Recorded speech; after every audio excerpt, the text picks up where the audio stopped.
Pada video kali ini kita akan belajar tentang yang namanya itu adalah file path. Jadi kita akan belajar tentang bagaimana caranya untuk menggunakan absolute path dan relative path. Kita akan mulai dari absolute path. Absolute path adalah alamat lengkap dari sebuah website. Misal Anda punya domain namanya contoh website.com. Nah, di domain ini kalau lengkap seperti ini, dia itu namanya absolute path.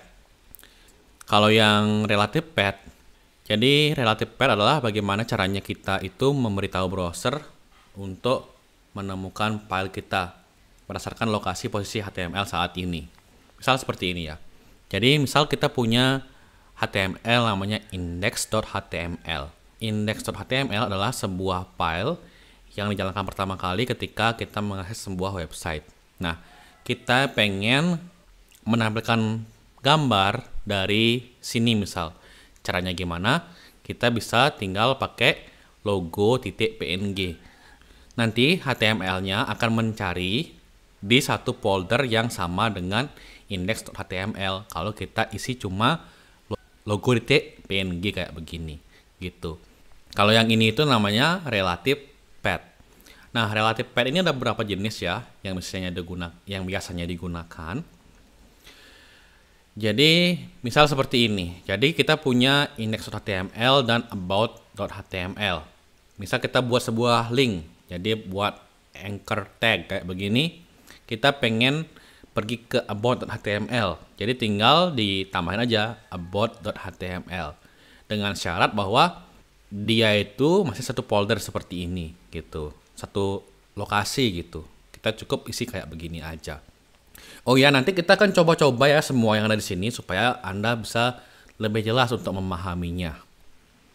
Nah, contoh lain, misal kita punya index.html gitu ya. Nah, ini ada di folder project.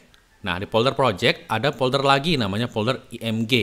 Di dalamnya ada logo.png. Misal kita pengen menampilkan logo.png ini di index.html-nya. Caranya adalah kita bisa menggunakan seperti ini, img, nama folder yang ada di sini, /logo.png gitu. Jadi dari index ini dia itu bakalan nyari folder img, baru nyari file logo.png yang ini.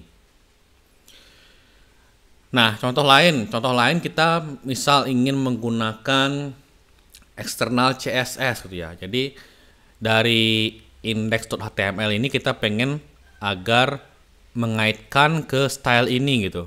Caranya adalah kita bisa menggunakan link seperti ini. Lalu sumbernya itu dari folder CSS yang ini. Seperti yang sebelumnya, folder CSS lalu / nama filenya style.css gitu. Nah, rel ini artinya dia itu adalah file CSS. Jadi kita bisa isi style sheet di sini. Misal kita punya folder, jadi ini folder project kita, kemudian dalamnya itu ada folder web, di dalamnya ada index.html. Jadi kita meletakkan index.html itu di folder web, misal yang ini. Gimana caranya agar kita bisa mengakses yang header.png ini gitu. Jadi kita bisa mengisikan tanda titik / header.png. Tanda ini artinya dari sini naik satu folder gitu. Nah, di sini. Jadi dia itu bakalan nyariin di sekitar sini gitu.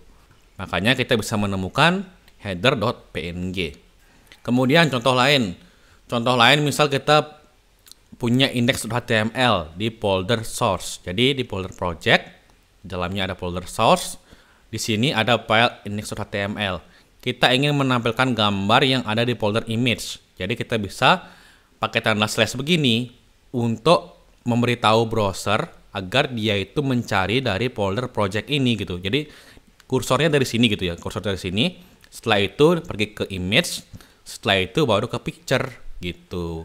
Jadi kalau ada tanda gininya ini di depan, artinya dari awal sini dia itu baru nyari ke folder image ini, baru ke picture. Oke, ini ada tanda titik garis miring. Jadi tanda ini bakal sering banget muncul ketika nantinya Anda kan sudah selesai belajar HTML, CSS, dan JavaScript dan mulai untuk belajar framework atau pakai library. Jadi biasanya kita menemukan yang seperti ini, tanda titik garis miring.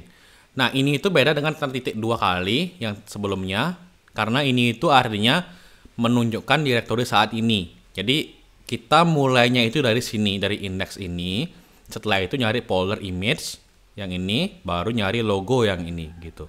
Jadi dia itu mulainya itu dari file indeks yang ini gitu. Artinya ini.